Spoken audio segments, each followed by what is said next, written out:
Okay, so I've spent a bit of time tidying up the lounge and I haven't done much on projects, but I had this week off and I decided to have another go at the vacuum cannon.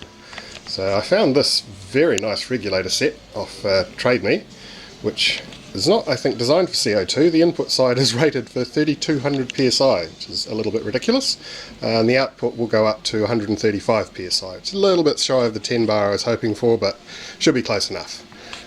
So I've taken this entire reservoir piece apart and resealed it because I was having some leaks around these joints here. I've also put in this ball valve here so I can isolate it right at the chamber. The chamber itself, you can see, is quite different. It's much smaller. The internal volume is tiny, as small as I could get without encroaching on the radius of the hose for the barrel, for airflow.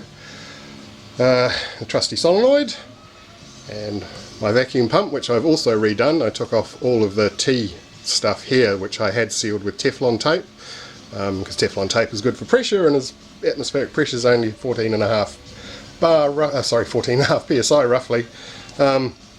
I thought it would be good, but no, apparently not. It's fine for use inside a vacuum chamber, but when you try to use it to seal external joints like this, it is actually quite porous. So I ended up taking everything apart. I've redone the centre joint here. This is a completely different piece of brass, which is now all one piece.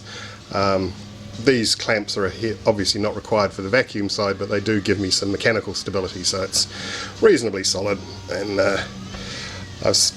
now that I've redone all this bit, if I isolate just this portion of the vacuum system, I can put it up to the full vacuum of the pump, go to bed, get up the next morning, and it is still at full vacuum. So there are no leaks in this part at all, which is really nice.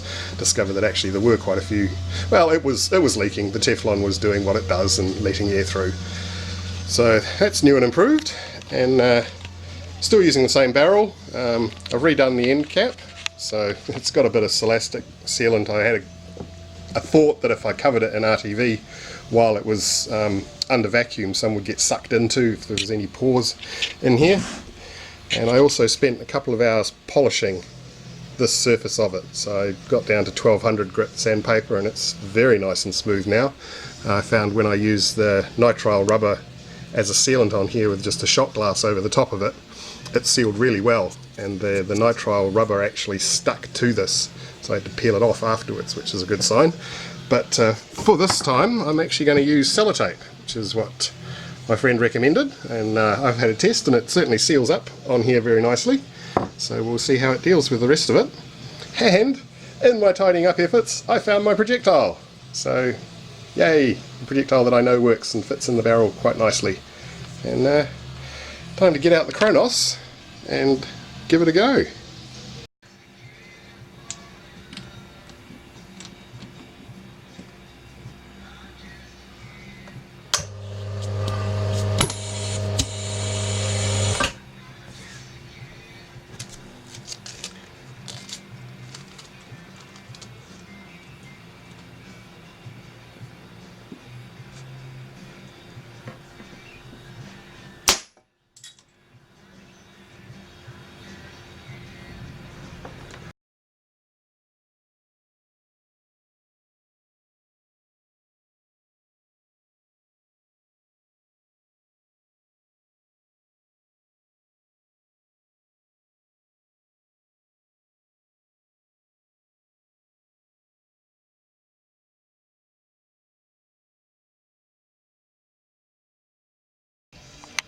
Well, that worked pretty well, so we'll crank the pressure up to the 135 that it'll do, and got out the good old Guinness can and adjust the Kronos, and we'll move the lights around so that it's all nice and in focus, and see if we can do some destruction.